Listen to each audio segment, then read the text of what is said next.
the tripod. And basically I'm just taking pictures step by step of the Scarlet Viper that I am doing for fine scale, but it's just slowly but surely. You know, I'm just taking pictures one at a time, pilot, main body, and just you know, pics here and there. I try to take 2 or 3 pictures of each in different angles, because when I do pictures for model places, I try to give them a little bit of variety. They can pick and choose which one they want, and this way, if I miss something, you know, they don't have to come back. Can we have a picture of this again?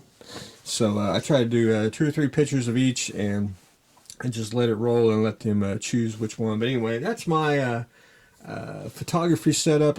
I don't do the light box thing. I think it's actually more of a hassle. I try to do lights that go down, and then I come over here and I have one light that'll shoot from the side, and I think it makes it look more realistic than trying to manipulate the lights when you do with the light box. But anyway, that's another thing. We'll probably discuss that later on. The Hamp. I got the base coat on, and I don't know if you can actually see it. Yeah, too much light going on over here. Well, that didn't help. I probably don't have it handy. Oh yeah, I do. There it is. I basically did 2 coats, and that's gray-green from Tamaya.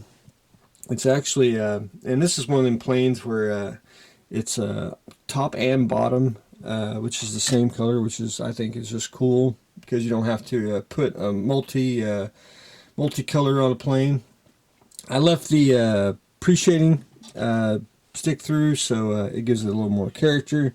Very light on the coat. I didn't go real heavy because I wanted the panel lines showed through. And then now I am ready for decals, and decals will be the Tech Mod ones. So, and we're going to do this bottom plane right here, so it'll be very cool to do. So I'm going to basically do this. I'm going to start decals right after I push the off button on this camera, because a couple days ago when I finished painting it, I sealed it all, so we're ready to rock and roll on the decals. So looking forward to starting that, and it should go very quickly. But I do got to paint the landing gear, so I neglected to do that, and I got to paint the inside of the wheel well there. So, and that won't take long. Probably, I thought about airbrushing the wheel well, which I'll probably just take a brush and just brush it real quick, and then once that dry, put a wash in and be done.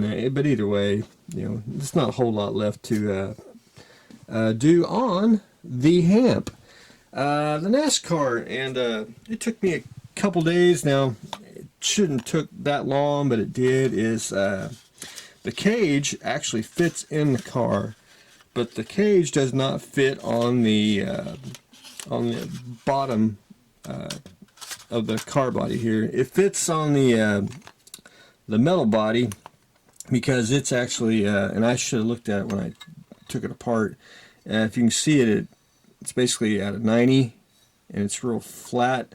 The car body here is more curved. So what I had to do, you can see it, had to cut out the wheel well there on both sides. That was just to get it to fit.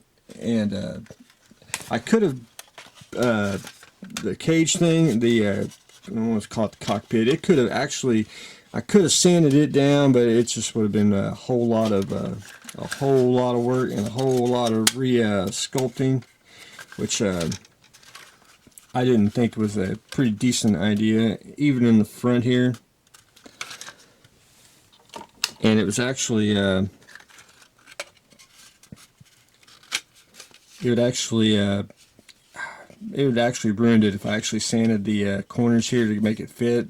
So what I did is I thought the little brackets here was holding it down too. It's actually the car part here.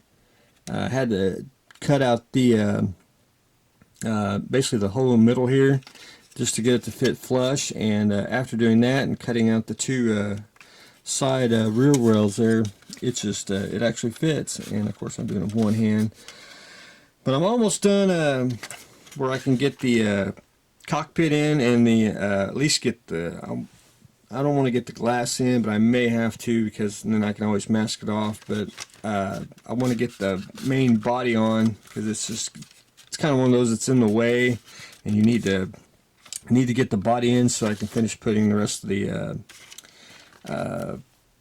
engine parts in that go on the side and to the engine.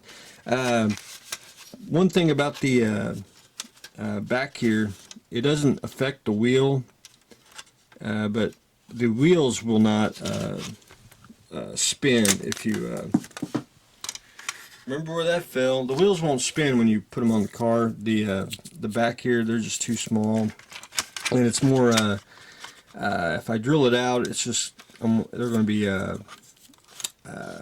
they just won't spin. It'll just be it'll be real loose, and if you did spin it, it'll basically come off. So I'm going to permanently attach them so they won't fall off or break. But anyway, it took a day or two just to get that to accomplish, and then of course I got to finish painting the rest of it. But that's why I basically want to get the body down and connected so I can get the paint matched, and try to fill in most of the hole here with some ABs so it'll at least look somewhat of a wheel well. But anyway, that's where I stand on it.